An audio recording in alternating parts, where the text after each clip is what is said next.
নমস্কার বন্ধুরা, কেয়াস ওয়ার্ল্ডে সবাইকে স্বাগত।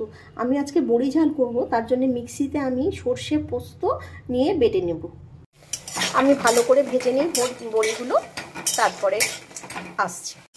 বড়িগুলো আমি ভালো করে ভেজে নিই, লাল লাল করে বড়িটা ভেজে নিতে হবে। বড়িটা এইভাবে লাল লাল করে ভেজে নিলাম, এবার আমি তুলে নেব। তেলটা গরম হয়ে গেছে, আমি একটু কালো জিরে ফোড়ন দেব। অল্প করেই ফোড়ন দিলাম, ফোড়নটা ভালো করে ভেজে নিই। ফোড়নটা ভাজা হয়ে গেছে, এবার আমি সর্ষে পোস্ত বাটাটা দিয়ে দেবো। দিয়ে দিলাম সর্ষে পোস্ত বাটাটার মধ্যে আমি একটু হলুদ দেব আর কাঁচা লঙ্কা চেরা দেবো, দিয়ে একটু নাড়াচাড়া করে নেব। একটু নুন দিলাম, জলটা দিয়ে দিলাম। জলটা দিয়ে দিয়েছি, এই পরিমাণে জলটা দিয়ে দিয়েছি। যতটা বড়ি আছে বড়ির পরিমাণে আমি জলটা দিয়ে দিলাম। এবার বড়িগুলো আমি দিয়ে দিলাম ঝোলের মধ্যে, সর্ষে পোস্ত বাটার মধ্যে বড়িগুলো দিয়ে দিলাম। এবার ফুটবে, বড়ির মধ্যে ঝোলটা টেনে যাবে।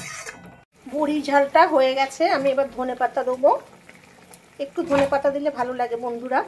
এতে যেহেতু আমার হাতে করা বড়ি, এটা খুবই সুন্দর খেতে লাগবে। কিনা বড়িতে কতটা ভালো লাগবে আমি বলতে পারবো না। একটু সর্ষের তেল দিচ্ছি, একটু সর্ষের তেল, যে কোনো ঝালেই তো একটু সর্ষের তেল লাগে। কেনা বড়িতে কতটা ভালো লাগবে আমি বলতে পারবো না। আমার যেহেতু ঘরে করা বড়ি, হিং দেওয়া, সুন্দর করে শুকানো বড়ি, কোনো গন্ধ নেই, এই বড়িতে যথেষ্ট ভালো লাগবে। দেখুন বন্ধুরা, বড়ি ঝাল রান্নাটা আমার হয়ে গেছে। বড়িগুলো পুরো রসগোল্লার মতো রস ঢুকে গিয়ে টস টস করছে, ভালোই লাগছে দেখতে। এটা খেতেও খুব ভালো লাগে, আপনারা একবার ট্রাই করতে পারেন।